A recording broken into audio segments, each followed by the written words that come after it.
At just 13 years old, Aldrin had already learned more about survival than most adults. Each morning, before the sun even lifted its golden rays over the skyline of Manila, he would slip out of the tiny bamboo house he shared with his mother and younger sister. Clutching an old guitar with chipped paint and a cracked body, he stepped into the bustling streets where jeepneys honked, vendors shouted prices, and life pulsed loudly from every direction. The guitar wasn't just an instrument, it was the last treasure his father had left behind. Every scratch on it carried a memory, every string held a lesson. When Aldrin played, he felt as if his father's hands still guided his own. And so, with deep breaths and steady nerves, he positioned himself at his usual corner near a sari-sari store, where the crowds were thick but kind. As he began strumming, his soft voice rose above the noise, surprising passers-by who didn't expect such emotion from such a small boy. His songs weren't ordinary street tunes, they were filled with warmth, sorrow, and something unmistakably pure. People slowed their steps, some even stopping entirely. A few tossed coins into the small plastic cup he placed beside him, but many simply stood captivated, as if time had paused. Aldrin never asked for much. He sang to earn enough for rice, school supplies, and sometimes even medicine for his mother when she fell sick. But deep inside, he also sang because it made him feel alive, because in music, he found hope. One afternoon, while singing his father's favorite ballad, a foreign tourist paused, took out their phone, and recorded him. Aldrin didn't think anything of it. He just kept singing from his heart. But that video was about to travel far beyond Manila, farther than Aldrin could ever imagine.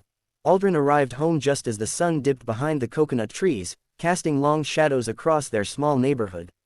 His feet were tired, and his voice felt worn from singing all day, but he carried a quiet smile. He had earned enough coins to buy dinner.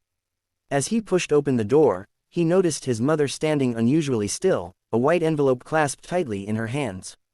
Her eyes were red, as if she had been crying. "Aldrin," she whispered, her voice trembling. "Anong gagawin natin?" He blinked, confused. "Ma, what happened?" She held out the envelope, her fingers shaking. This came from America." Aldrin froze. America, that was a place so distant it almost felt like fiction. With hesitant hands, he opened the envelope and pulled out a letter printed with a golden logo he had only seen on TV, America's Got Talent. As he read the words, his heartbeat pounded in his ears. "We would like to formally invite you to audition." Aldrin's knees weakened. His mother burst into tears, not of fear, but joy. His little sister ran forward, hugging him tightly even though she didn't fully understand.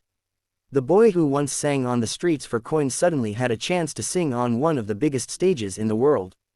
News spread through their barangay within minutes. Neighbors rushed over, congratulating him as though he were their own son. Someone brought food, someone else offered to help with travel papers, and a few started collecting donations to help pay for the trip.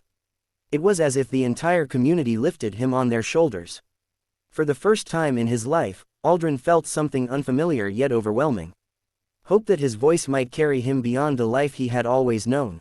The moment Aldrin stepped inside the massive building where America's Got Talent was being filmed, he felt his breath catch. Everything looked impossibly big, the ceilings, the lights, the cameras, the bustling staff. He clutched his father's old guitar tightly, its familiar weight grounding him as anxiety swirled in his stomach. Backstage, he watched performers of all ages and talents practicing, dancers stretching, magicians adjusting props, singers warming up with perfect confidence. Compared to them, Aldrin felt painfully small. His hands were sweating so much that he wiped them repeatedly on his borrowed shirt. A staff member smiled warmly as they guided him forward. "You're next, sweetheart. Just breathe, you'll do great." But Aldrin couldn't help noticing how enormous the stage looked from behind the curtains. The music, the excitement, the audience's roar, it felt like another world compared to the quiet corners of Manila where he used to sing. His heart raced faster with every second. Then, the curtains parted. Bright light flooded his eyes, and he stepped onto the stage shakily. Thousands of faces stared back at him, and the judges' panel glowed under spotlights.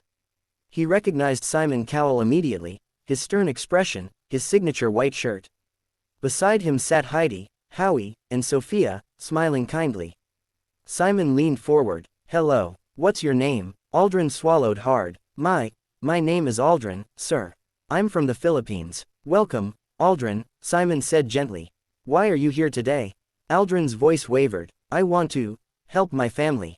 And I want to sing one of my father's songs. A hush fell over the entire theater. The audience leaned in, sensing something special. Aldrin lifted his old guitar, his hands trembling. For a moment, he closed his eyes, picturing his father beside him. Then he strummed the first chord. The first note Aldrin played rang out soft and trembling, but pure. The massive auditorium, moments earlier buzzing with excited whispers, fell completely silent. Even the air felt still. With eyes closed, Aldrin let the music guide him, imagining his father's calloused hands teaching him the chords back in Manila's dim, humid evenings. As he began to sing, his voice cracked with emotion. For a brief second, he felt embarrassed, but then something inside him shifted.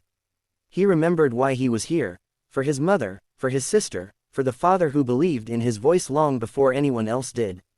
His voice grew stronger, clearer, rising like a gentle tide that washed over the entire room. Every lyric carried a story, of hardship, of longing, of love unspoken. The song spoke of a boy dreaming beyond poverty, of a family struggling but holding on to hope, of a father's promise that music could lift a soul even in the darkest storm. People in the audience began wiping tears.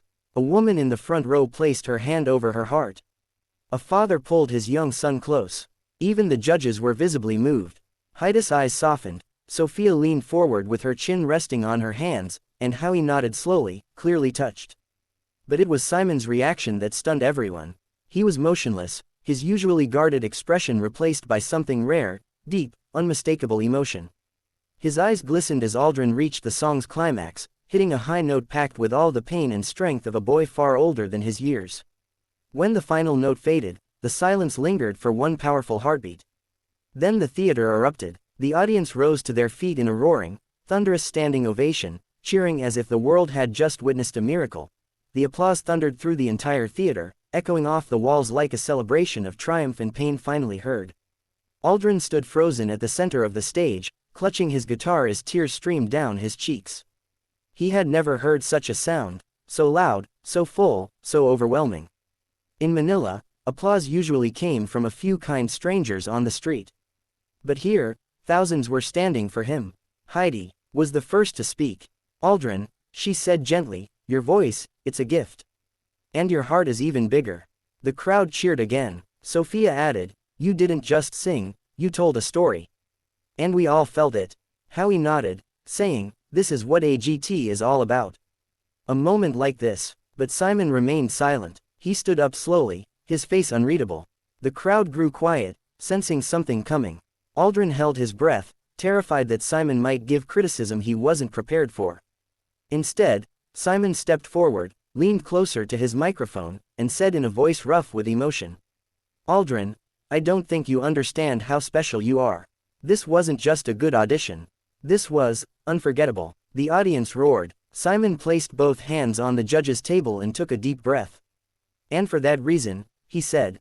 Then, without another word, he slammed his hand onto the golden buzzer. A blast of music filled the theater as golden confetti exploded from above, raining down like a shower of dreams finally coming true. Aldrin collapsed to his knees, crying openly. His mother rushed from backstage, wrapping her arms around him as confetti stuck to their hair and clothes.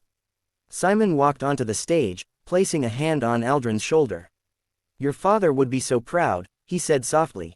In that moment, under a storm of golden applause, Aldrin's life changed forever.